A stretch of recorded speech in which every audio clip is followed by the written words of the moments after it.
Ekran Rehberi YouTube kanalı için hazırladığımız bu yepyeni ve bir o kadar da hararetli özel incelemeye hoş geldin. Evet, hepimiz için gerçekten sinir bozucu ama bir o kadar da keyifli bir sohbet olacak. Hoş geldin. Aynen öyle. Bugün o hepimizin aklını başından alan, sinir uçlarımızla resmen keman yeyi gibi oynayan ama bir türlü de izlemekten kendimizi alamadığımız televizyon dünyasının o çarpıcı, kaotik dehlizlerine dalıyoruz. Hani şu izlerken ekrana terlik fırlatmak istediğimiz ama haftaya yine karşısına geçtiğimiz diziler, değil mi? Kesinlikle. O yüzden hazırsan çayını, kahveni ya da bence direkt sinirlerini yatıştıracak bir papatya çayını aldıysan başlıyoruz. Çünkü bugün masamızda Türkiye'nin son yıllarda en çok konuşulan, en sansasyonel dizisi Kızılcık Şerbeti ve genel olarak Türk televizyonlarındaki o bitmek bilmeyen akıl almaz reyting oyunları var. Yani bu aslında çok derin bir konu. Öyle, yani geçmişte şöyle ufaktan bir değinip geçtiğimiz o meseleyi şimdi baştan sona tüm ince detaylarıyla seninle birlikte masaya yatıracağız. Nasıl oldu da bu dizi ilk bölümünden itibaren devasa bir fırtına kopardı? Ekranda gördüğümüz bu dev kaos kasırgası tesadüf mü yoksa ince ince işlenmiş bir mühendislik harikası mı? Ne diyorsun bu işe? Şunu net olarak söyleyebilirim, televizyon tarihinde bu tarz fırtınaların hiçbiri tesadüf değildir. İşin mutfağına baktığımızda bu tür dizilerin bu kadar çok konuşulmasının ardında çok basit ama çok da keskin bir sosyolojik matematik yatıyor. Nasıl bir matematik o? Buna medya çalışmalarında sıklıkla öfke izleyiciliği veya İngilizce tabiriyle hate watching diyoruz. Yani toplumsal uçları, o çok hassas kültürel fay hatlarını alıp doğrudan reyting malzemesine dönüştürüyorlar. İnsanları sinirlendirerek ekranda tutuyorlar yani. Aynen öyle. İzleyiciyi ekrana kilitleyen şey derinlikli bir edebi hikaye falan değil. Seyirci ekrana geçerken şey diyor, acaba bugün benim hangi değer yargıma, hangi sinir ucuma dokunacaklar? Sosyal medyada yaratılan o büyük infial var ya, işte o yapımcıların en sevdiği bedava reklam kampanyası. Twitter'da TT oluyorlar falan. Tabii, seyirci öfkeleniyor, uzun uzun tartışıyor, şok geçiriyor ve bilin bakalım ne oluyor. Ertesi hafta yine o ekranın başında tam saatinde yerini alıyor. Gelin şunu bir adım geriden alıp iyice bir açalım o zaman. Olayların ilk nasıl başladığını bir hatırlayalım. Dizi son derece seküler, modern bir ailede yetişen kızımız Doğa ile oldukça muhafazakar, geleneksel bir ailenin oğlu olan Fatih'in ilişkisiyle start alıyor. Evet, iki zıt kutup. Aynen, gençler nikahsız birlikteler ve kızımız beklenmedik bir şekilde hamile kalıyor. İşler büyümesin, kızın karnı burnuna gelmeden aileler arası bir tanışma olsun deniliyor. İşte tam o anda dizi asıl besleneceği o ana damarı yani kutuplaşmayı buluyor. Zaten bütün hikaye bu çatışmanın üzerine kuruldu. Kesinlikle. Ama bana sorarsan dizi asıl büyük patlamasını o meşhur alışveriş merkezi sahnesiyle yaptı. O sahne gerçekten televizyon tarihi için çok kritik bir andı. Yani sorma.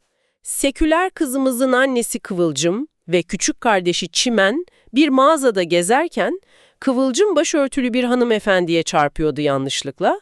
Kadın son derece nazik, kibar bir şekilde pardon diyerek özür diliyor. Ki çok insani bir durum bu, sokakta hepimizin başına gelir. Tabii ki ve o an bizim o burnundan kıl aldırmayan karakterimiz Kıvılcım aniden parlayıp bunlar da her yerde diyerek pimi çekiyor. Ya ekran başında sen de ne alaka şimdi demedin mi izlerken? Ben izlerken gerçekten inanamadım. Burada asıl büyüleyici olan şey ne biliyor musun? O sahnenin hemen sonrasında yaşananlar. Çimen dönüp annesine, "Anne sen ırkçı mısın?" diye soruyor. Evet, bir de o var. Düşünsene, Türkiye gibi her kesimden insanın bir arada yaşadığı bir ülkede sadece gerilim yaratmak için yazılmış lüzumsuz bir çatışma bu. Kadın orada etnik bir kökene saldırmadı. Sadece gereksiz ve önyargılı bir tepki verdi. Ama senaryo bunu sanki devasa bir ırkçılık sorunuymuş gibi köpürtüyor. Sırf sosyal medyada konuşulsun diye. Aynen öyle. Gerçek hayatta o insanlar birbirine pardon da rica ederim der geçer. Ama televizyonda barış reyting getirmez. Getirmez haklısın. Ve bu suni krizler sadece sokakta değil, ilk tanışmada bile inanılmaz göze batıyor. Doğa, Fatih'i annesiyle tanıştırmak için eve çağırıyor ya, o meşhur çay krizini hatırlasana. Hatırlamaz mıyım? Tam bir karikatürdü. Kıvılcım eve gelen Fatih'e gayet üst perdeden şarap, viski, konyak falan diye soruyor. Çocuğun muhafazakar olduğunu da biliyor üstelik. Bile bile yapıyor zaten. Fatih de gayet sakin bir şekilde ben çay içerim diyor. Aile kendi arasında olayı değerlendirirken o çok daha geniş ufuklu olan seküler anneanne Fatih'i gayet efendi buluyor. Ama Kıvılcım sırf kendi gibi düşünmediği için ona kro diyor. Çay içmek ne demek diyor, tepki gösteriyor. Yani çay içmenin neresi kroluk olabilir ki bu ülkede? Biz sabahtan akşama kadar çay içen bir toplumuz yahu. İşin komik ve acı tarafı da bu zaten. Karakterlerin gri alanları hiç yok. Kıvılcım karakteri tamamen tek boyutlu, belli bir kesimin korkularını temsil etmesi için siyah ve beyazlardan oluşan bir figür olarak tasarlandı başlarda. Doğru. Seyirci ekrana bakıp yok artık dedikçe aslında senaristin oltasına takılmış oluyor. Peki o oltaya sadece bu kutuplaşma temasıyla mı takılıyoruz? Keşke öyle olsa.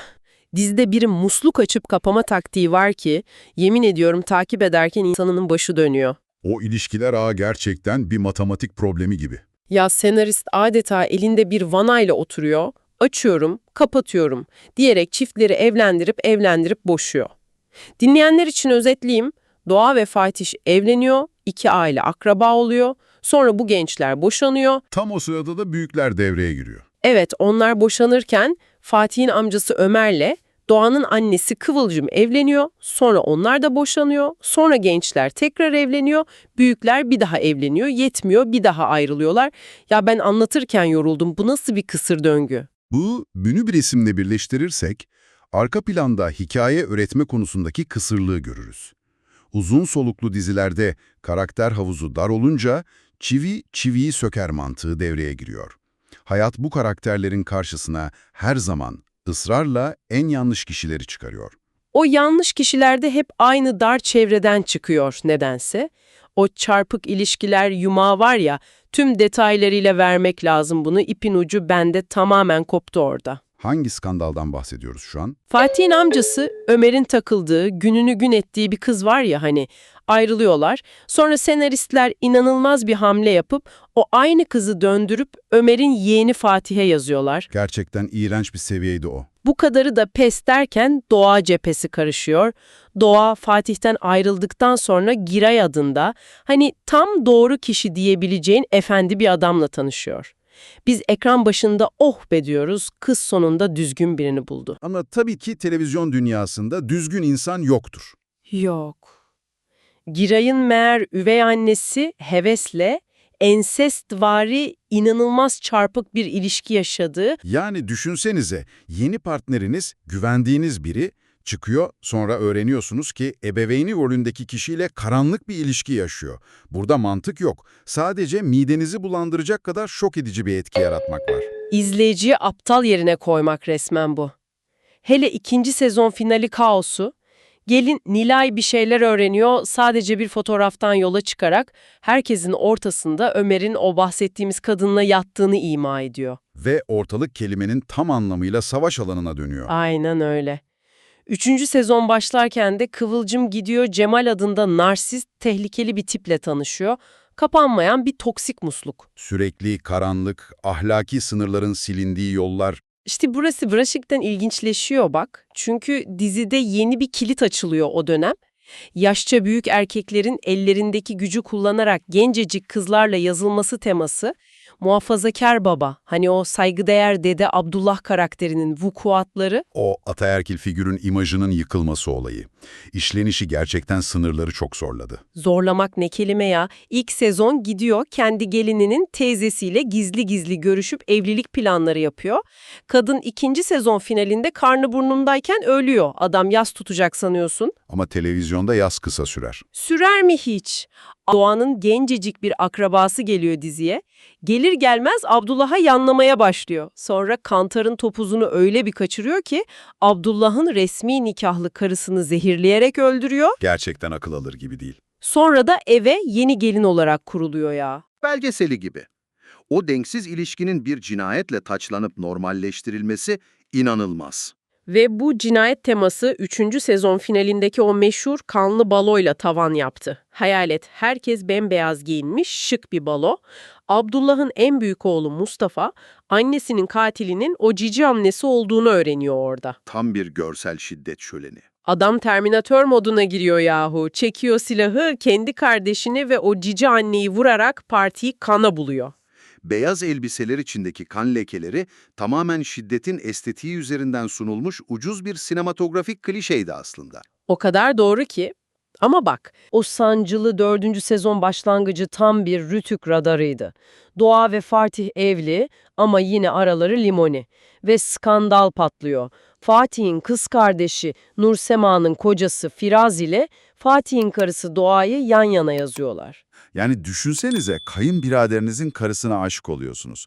Aile içi bağları tamamen yok sayan bir hamle. Ya Firaz, karısı Nurseyma panlı balodan dolayı travmalı diye ona yaklaşamıyor. Gidip kayınçosunun karısına yazıyor. O ben sana çok aşığım, hiç kimseyi senin sevdiğim gibi sevmedim mesajları falan. Sırf izlenmeleri arttırmak için yapılmış çok ucuz bir reytük yemeğiydi o. Zaten Rütük anında devreye girdi. Seyirciden de devasa tepki gelince senaristler resmen seyirciyle dalga geçti. Yollar tıkanınca meğer o sözleri Firaz ve Doğa birbirlerine değil de kendi eşlerine söylüyorlarmış gibi kurguda erkekleri yer değiştirdiler. Seyircinin aklıyla alay etmektir bu. Üstelik siz erkekler hep aynısınız diyen o travmalı Nursema, koca elden gitmesin diye aniden acısını unutup kocasıyla birlikte olmak istedi o bölümde. Tüm o dik duruşu falan sıfırlandı. Karakterin bütün psikolojisi bir bölüm için çöpe atıldı.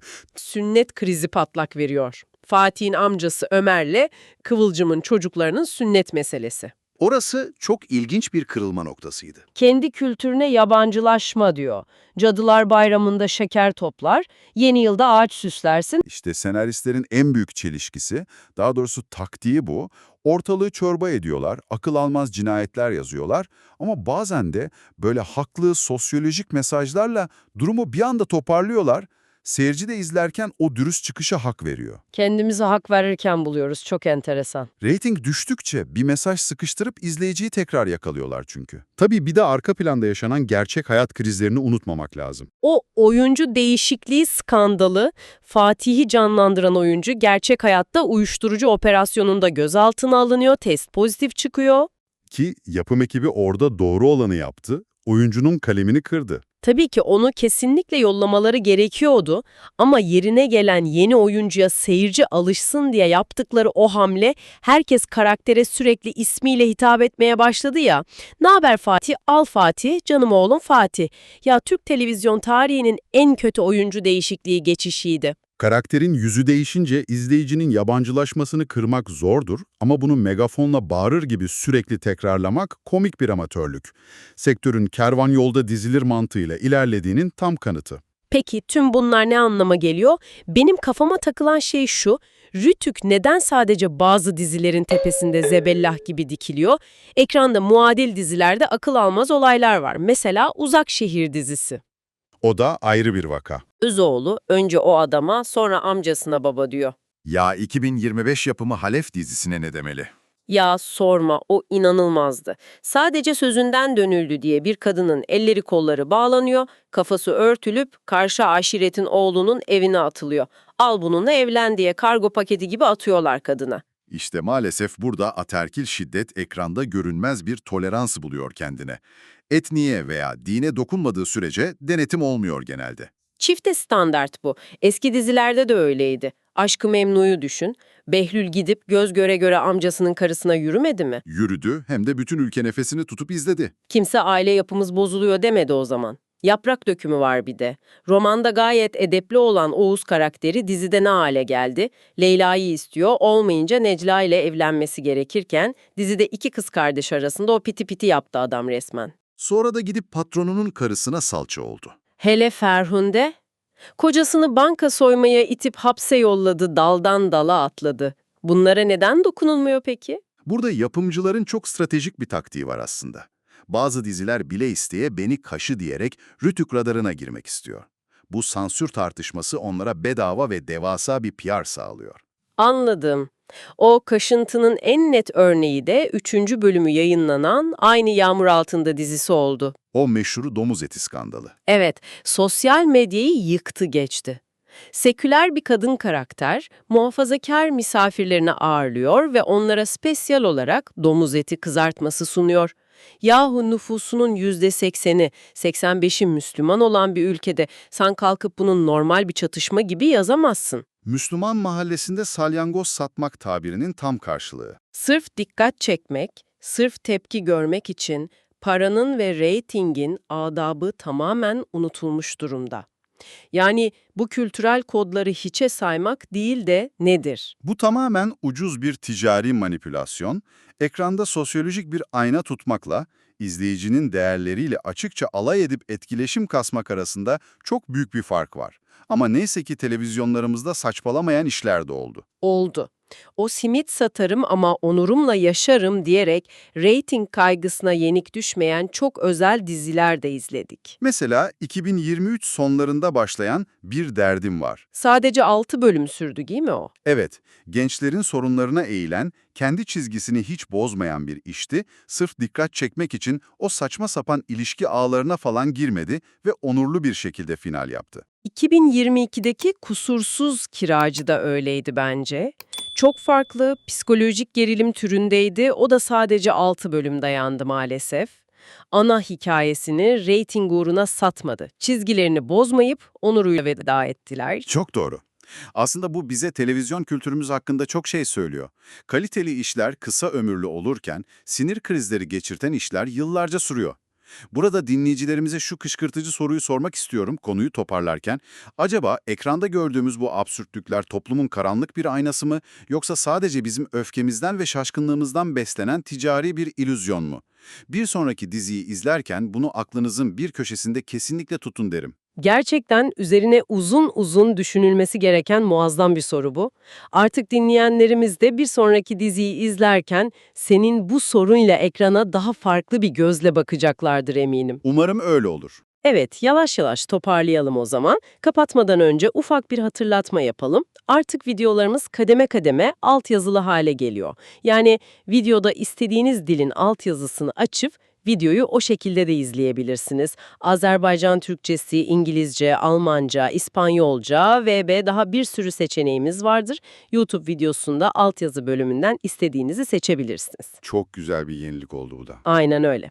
Sıradaki rotamızı belirlemek için de sana ufak bir çağrımız var. Ekran rehberini Facebook, YouTube, Instagram ve Twitter yani X platformlarından takip etmeyi, oralardan videolarımızı beğenmeyi ve yorumlarınızı eksik etmeyin. Yorumlarınızda söz etmemizi istediğiniz yapımlar olursa onlara da bakarız ve sıradaki rota olarak onları belirleriz. O zaman başka bir içerikte görüşebilmek ümidiyle kendinize iyi bakın. Ekran Rehberi YouTube kanalından ayrılmayın. Esen kalın, hoşça kalın, iyi günler.